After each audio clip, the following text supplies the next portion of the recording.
Telah bersiap memobilisasi pasukannya untuk membantu Rusia pada konflik di Ukraina.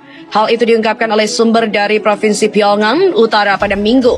Sumber itu mengungkapkan bahwa otoritas Korea Utara harus menunggu hingga 2 hari untuk memberitahu seluruh negara mengenai serangan Rusia ke Ukraina, yaitu pada Sabtu. Sebelumnya, hanya anggota penting dari partai berkuasa, yaitu Partai Buruh Korea, yang diberitahu pada rapat pribadi dan kemudian disebarkan ke seluruh negara.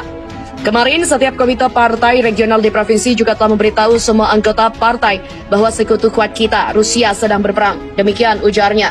Uni Soviet juga membantu berdirinya Korea Utara pada 1948 setelah menduduki bagian utara dari semenanjung Korea menyusul kekalahan Jepang di Perang Dunia II. Uni Soviet saat itu menempatkan Kim Il-sung, kakek dari pemimpin Korea Utara saat ini, yaitu Kim Jong-un, sebagai kepala negara. Rusia sendiri pada tahun 2000 di bawah Vladimir Putin juga kembali mempererat hubungan dengan Pyongyang yang sempat terputus setelah kejatuhan Uni Soviet. Meski terlambat, anggota partai tak kaget dengan berita serangan yang dilakukan Rusia ke Ukraina. Tetapi menurut sumber itu, mereka berpikir mengapa pihak otoritas Korea Utara merahasiakan berita itu. Tapi menurut sumber itu, mereka berpikir mengapa pihak otoritas Korea Utara merahasiakan berita tersebut.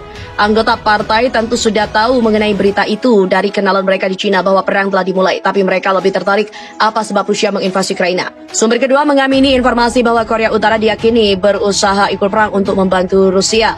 Mereka, otoritas Korea Utara, tak hanya mengatakan Rusia sedang perang, mereka juga memerintahkan untuk bersikap ikut dalam peperangan secepatnya dalam kondisi apapun. Sebagai tanggapan, beberapa warga menunjukkan reaksi radikal, mengatakan mereka berharap perang akan pecah dan sistem menjijikkan yang kita jalani ini akan berakhir. Selain itu, Presiden Prancis Emmanuel Macron menghubungi Vladimir Putin.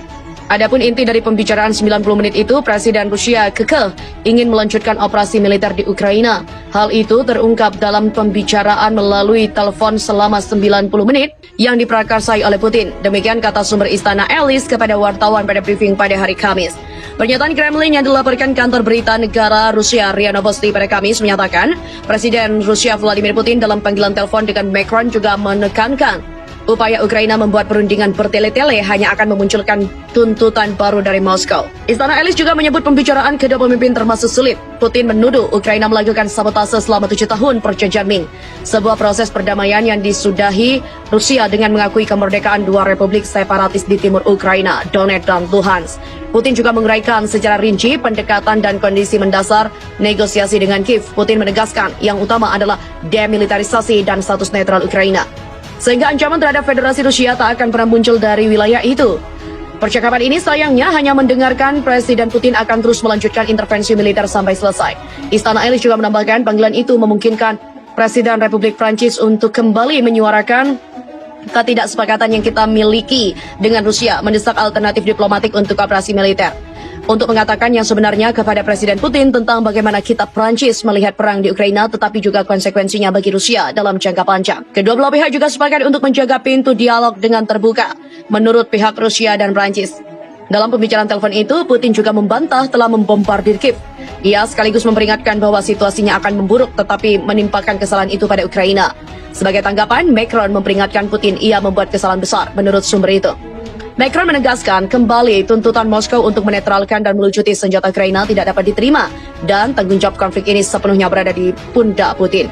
Tetapi Macron juga mengatakan masih ada waktu untuk diplomasi dan dialog untuk mengatasi kekhawatiran Rusia dan memasukkan kepentingan Rusia. Namun tegas Macron, diskusi tidak bisa terjadi di bawah kendali Rusia dan harus diselenggarakan oleh mitra internasional. Macron juga meminta Putin untuk menghormati Presiden Ukraina, keluarga, kerabat, pejabat negara, dan perwakilan terpilih menurut sumber itu. Setelah panggilannya dengan Putin, Macron juga menelpon Presiden Ukraina Volodymyr Zelensky.